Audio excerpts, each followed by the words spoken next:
Brixton is such a cool place, very eclectic. I love it here. Everything is so different and cool. A tour of her new neighbourhood.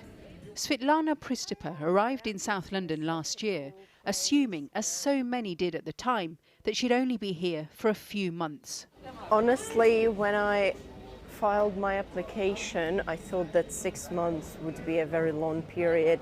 Reflecting on those 6 months, which have stretched into 12, as the war in Ukraine led to the complete collapse of her old life. The 27-year-old teacher was living in Kharkiv when Russia invaded. When Svitlana's apartment block came under fire, she ended up living in the corridor as it was the safest place in the building. We have some pillows, blankets. Managing to arrive in the UK weeks later... Hi, how are you doing? Channel 4 News has been following Svitlana's journey. So what's it been like for you both 1 year on? Henry opened not only his house for me and just gave me a room, he and his family really welcomed me into the family, and it's been absolutely a pleasure and an honor. Oh, it's been a pleasure for all of us as well. Henry Sr. had been working for an online games company. When the war began, he answered what he felt was a call of duty, offering Svitlana his spare room. So this is like Thank you so much. I'm really excited and I'm really grateful. We met you the very first day you arrived in this country. At the time, everyone thought it was just going to be for 6 months or so. 1 year later, how do you feel? Unfortunately, I wanted to believe it would happen sooner, the war ending and with Ukraine's victory.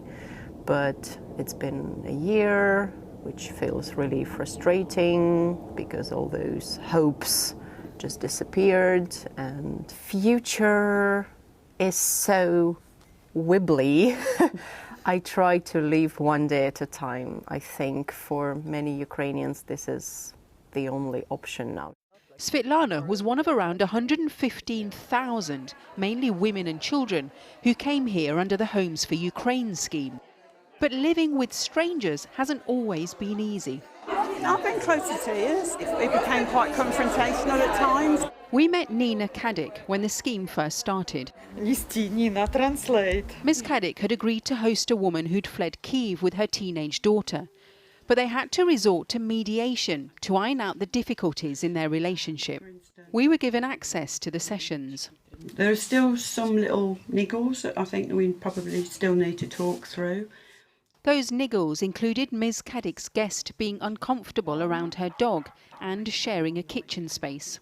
The language is very difficult. We had a number of misunderstandings, which made things a little bit difficult at times. Because you're effectively letting strangers into your home.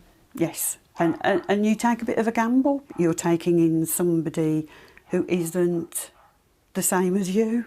Their culture is different, at times they eat is different, their expectations are different. After being diagnosed with an illness, Ms. Kadik decided to end the arrangement. Although she says she remains friends with her former house guest, who's now happily settled with a new host. Looking back on it all now, how do you feel about the whole experience? Looking back, it's emotional. I think I've tried to do my bit, and I will try and support the Ukrainians, but in another way. Officially, over 4,000 Ukrainians have faced homelessness here, some as a result of the breakdown in the relationship with their host. But there have been some happier endings. Last year, we met Irina and her 2 daughters. They'd been left in a hotel when their host simply couldn't afford to house them anymore because of the cost of living crisis. But after seeing their story on Channel 4 News, an anonymous donor came forward and gave them a new home.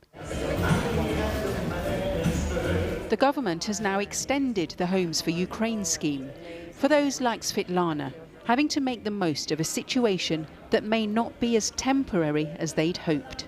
I really hope that I will be able to go home soon, but I'm really grateful that this is my temporary home now.